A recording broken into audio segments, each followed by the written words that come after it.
Hey guys, this is the Plastic Commando coming to you today from deep behind enemy lines. Today's video is a continuation video in my series on custom tanks for Axis Allies WW1 1914. And of course today we'll be looking at the United States Army and their use of tanks during World War I, specifically their use of the French light tank, the Renault FT-17 here in the front, and then also in the back the heavy tanks of the British, the Mark V tank.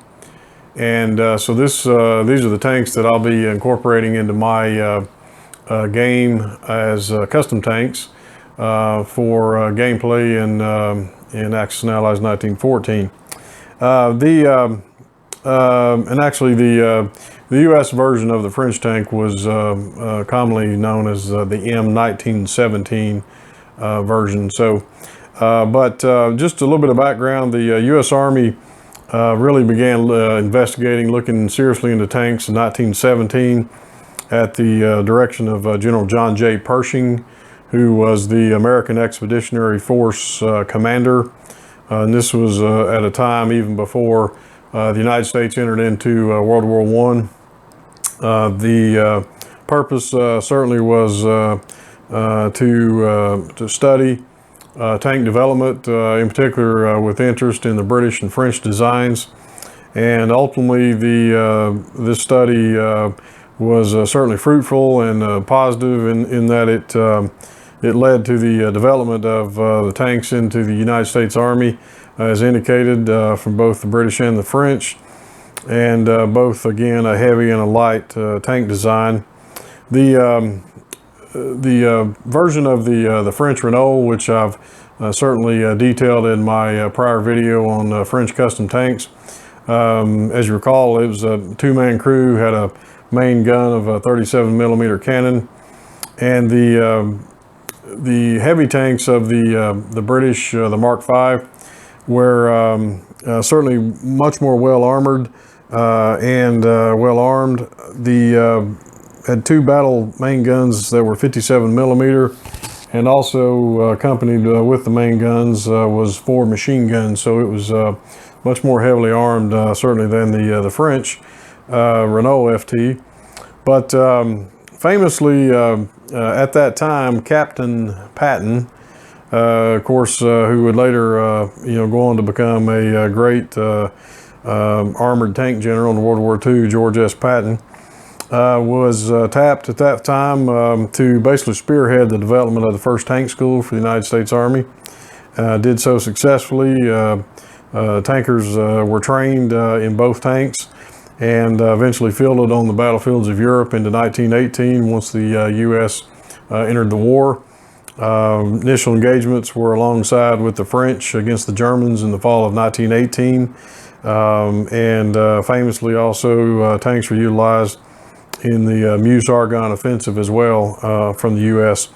Patton was famous for a lot of quotes, and at that time he was famously quoted as basically telling his men that no tank would be surrendered or abandoned to the enemy. And I particularly like that quote, as it's a bit of foreshadowing in the future as to his leadership style and just sort of a pit bull attitude, if you will, to winning in the war itself. And the United States Army did effectively use tanks, but again, by the standards of the day, the technology of tanks at that time, there were certainly mechanical breakdowns, still trying to adapt to infantry and tank tactics as well. But still, the U.S. was able to effectively field and utilize tanks as part of the U.S. Army. The Mark V tank was certainly used in the war, but the French Renault tank was mass produced on a much larger number and was actually used more frequently with the U.S. Army. But after the war, the interwar period, though, did see as a lot of nations, just really a failure to keep progressing the technology of tanks, to keep adapting to newer versions of tanks, more modernization. And of course, as we know, when World War II broke out, the U.S. was well behind the curve on the development of tanks in comparison to Nazi Germany in 1939 with Blitzkrieg.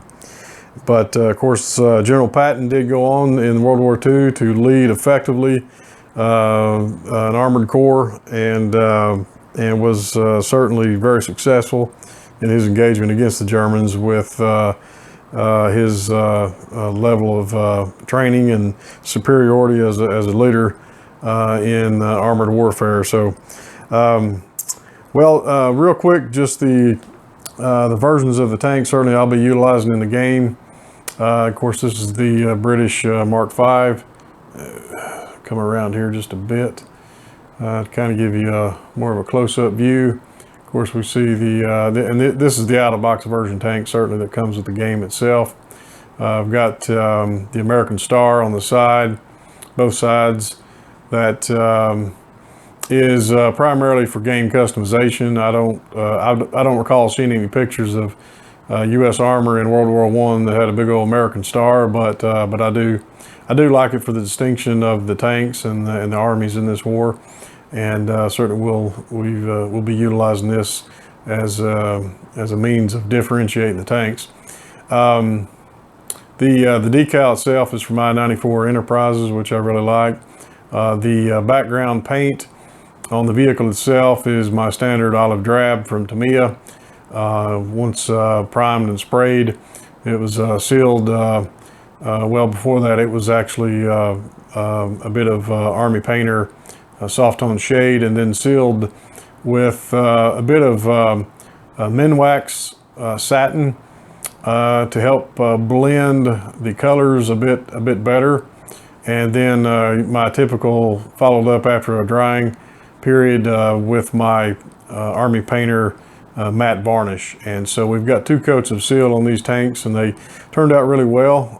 They look really good with the paint schemes, and pretty happy how they turned out. And then just very briefly with the French Renault, or the more commonly known in America as the M1917 Tank. And I really love these sculpts. I went over these in my previous video of the French Renault tanks. It's a sculpt that you can get at shapeways.com, and I think it's Farpost D6 if I'm not mistaken, but certainly refer back, if you would, to my previous video on French tanks, and certainly cover where I was able to purchase the tank, and again, just the really good detail of this tank I really like. I think it's just an outstanding job. Looks great on the game map, and of course we've got the star on here as well. But really happy how these turned out. Excited about getting these into the United States Army, and eventually getting that expeditionary force on my game map to Europe. And so I just wanted to share my custom tanks with you guys. And again, curious if some of you guys are customizing some of your pieces in Axis Allies World War I. If so, I'd love to hear from you.